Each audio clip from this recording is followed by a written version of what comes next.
This morning, the Niners are finalizing a new deal with star left tackle Trent Williams, keeping him in the Bay, according to his agency. Also want to mention here, Christian McCaffrey, who missed most of training camp with a sprained calf, is expected to return today as well. Jeff, how huge is all this news for the Niners? Hey, Trent Williams, the most dominant offensive lineman in our game, at 35 to 36 years old now. Whether it's a run game, pass game, I think his pass blocking efficiency is like 96.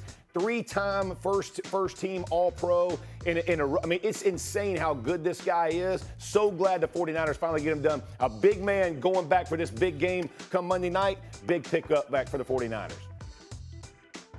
You're absolutely right. And you know what, Saturday, this man has gotten better as the years. A lot of times we don't see that. He's up there in age, and he's still the premier offensive lineman in all of football. This was an absolute must sign. I get it, sometimes organizations try to draw a line in the sand, but he's not the guy you draw the line in the sand with. You pick somebody else to pick on. You need him because you never have to worry about. You can always slide the protection to your right and leave him one-on-one with anybody out there, and he got that covered. Well, you also got to add that this is the worst-kept secret in football. I mean, please. I said the other day, you damn right he's going to be there. He's going to be there Monday night. They ain't stupid. You got to be kidding me. Wait a minute. Let me get this straight. I got Brock Purdy. This is a franchise that in an NFC championship game a couple of years ago, they're the only team that I can recall in history that lost like 4 or 5 quarterbacks in the same damn season. They literally had to spend the last 3 quarters of an NFC championship game not being able to throw the football because you literally had no one on the roster to throw the football. It was a sad, sad ordeal, and we understand that. Well, guess what? You protect your quarterback. How do you protect your quarterback? With that brother right there. You said that brother Trent Williams right there. You damn right they were going to give him his money. And by the way, let's applaud him as well. Because even though in the game of football, in the age of a hard salary cap, you see people holding out and stuff like that, this brother's in his mid-30s. He's put in his time. He's exhibited nothing but excellence. He's a surefire first ballot Hall of Famer when his playing career is over. And he's still elite right now. If anybody had the right to hold out until he got what he deserved, it's that man right there, Trent Williams, without question. Perfect timing too. At 36 years old, no training camp. Training camp week 1, right back in action. Perfect, Jay. You know it, and I know it. Who's more likely to win MVP? Is it Love or is it Hurts? I'm going to say Jordan Love. In his first full year of starting, 32 touchdowns, 11 interceptions, over 4,100 yards. He's the real deal. And if you watch him and you watch some of his mannerisms and the way he can throw the football from the pocket, the way he can throw the football on the move, the way he can change arm slots, he reminds you a lot of Aaron Rodgers. I'm not going to say he's going to be as great as Aaron Rodgers was or is with the 4 MVPs or Super Bowl MVP, but you watch his mannerisms, and he learned a lot of what he's able to do from sitting behind Aaron Rodgers and studying him. And if you look at him, he's polished. He's as good as he's better than I thought he would be, because I don't think anybody thought he was going to be this good out of the gate. Yeah, sitting behind someone, and we saw him in Kansas City that year that Aaron Rodgers had COVID, and we were like, well, damn, Green Bay, y'all might have made a mistake with this one. But lo and behold, did they ever hit it out the park with this? So I'm gonna go. Jalen Hurts is going to have to prove. Last year, he had a down year. He's got to prove that the year before that he almost won the MVP was not an anomaly. That this past season was an anomaly. And that's more of the norm. That's more of the trend. He's got to get that taste out of his mouth. And so right now, I'm going to go with Jordan Love. I'm gonna go Hurts here, and I'm gonna tell you why. I like what you said about Love. This was a very tough question for me. I think both these kids, the upside is tremendous.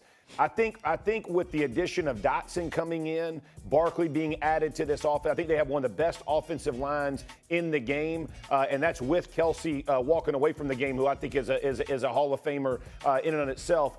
But I think Jalen Hurts, his ability to run with Barkley, like you think about the dynamics of this offense and how special it could be with an explosive back like Barkley in the backfield, and then having 3 receivers being Smith and A.J. Brown and now Dotson, and you got Goddard at tight end when he said, like, this thing could be, the cap could be taken off. And we all know, gentlemen, you win a bunch of games and you're going to be in that MVP conversation. I foresee the Eagles winning a bunch of games. They spiraled last year, and it was a dumpster fire. I think they have fixed some of those problems. I think they will get back to where they were, and I think Hurts has the leadership ability and will take ownership in the locker room, which, again, will just catapult him, to me, to that MVP status. You know, it's interesting. I love it. And I'm going to roll with you, Sergeant Friday, on this one. I'm going to roll with the Jalen Hurts as the answer to this question. You know, I listen to my man Shay, and he's talking about Jordan Love. And this is the thing that kills me. See, you got to watch Shannon closely, Jeff Saturday. Because on one hand, he'll praise you. You know what I'm saying? Because Jordan Love, that 18 touchdowns, just 1 interceptions over those last 8 weeks, the second half of the season. But if you get him riled up and you disagree with a syllable that come out of his mouth, he gonna go like this. Well, what about the whole season? What did you do the first half of the season? Last time I checked, 16, 17 games. What did you do in the play? This is what he's going to do. So you got to watch Shay. You got to watch him. You understand that? Listen to him carefully. And I'm looking at Jordan Love, and the brother can ball. I know that Jordan Love is special. The upside looks tremendous. We saw him in the last 8 games of the season. We saw him in the playoffs against Dallas. We saw what he did. Here's the flip side. We saw Jalen Hurts go 14-1 as the starter the year before. We saw that brother throw just 8 interceptions. We saw that brother guide the Philadelphia Eagles to the Super Bowl. Then we saw him in the Super Bowl against Patrick Mahomes and the Kansas City Chiefs. Made a mistake here and there, but he still dropped about 35 points. And I'm just looking at it and I'm saying to myself, wait a minute. What if you're talking about a sample size? Jeff Saturday, Shay, help a brother out. Which sample size means the most to you? A brother that did something a full season a couple of years ago, or a brother that did it for the last 8 weeks of last season? Is it about Janet Jackson, what have you done for me lately? We ain't heard that song in a while. I understand that. We ain't hear that song in a while. We ain't seen Janet Jackson in a while. Maybe we forgot. Is it what have you done for me lately? Or is the sample size for an entire season more significant than the last half of last season? Answer the question for me, fellas. Let me ask you this, Stephen A. Was that season in which you went 14-1, was that the anomaly season, or was last season the anomaly season? Because like you said, we saw an anomaly? what he did the year before. Go ahead. Was it an anomaly with Jordan Love?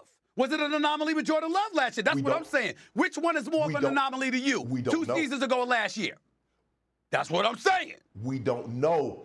We don't know if that, but we got tape. We only got one year tape on Jordan Love. It is pretty phenomenal.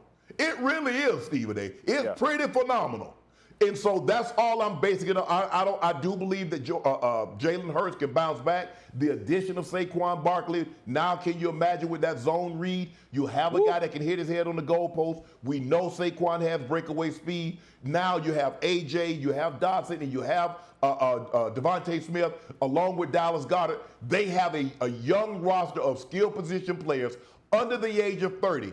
But defensively, I understand Vic Fangio comes in and tries to get that defense to play into like it once did. But the ability to throw the football like Jordan Love can, and that young group of receivers, I mean, all his receivers might be under the age of 25. And you bring Josh Jacobs in, who can run the football, catch it. He's not as good as Aaron Jones, I don't think, as far as catching the football. But as far as running the football, yes, I like Jordan Love. And I'm standing by it.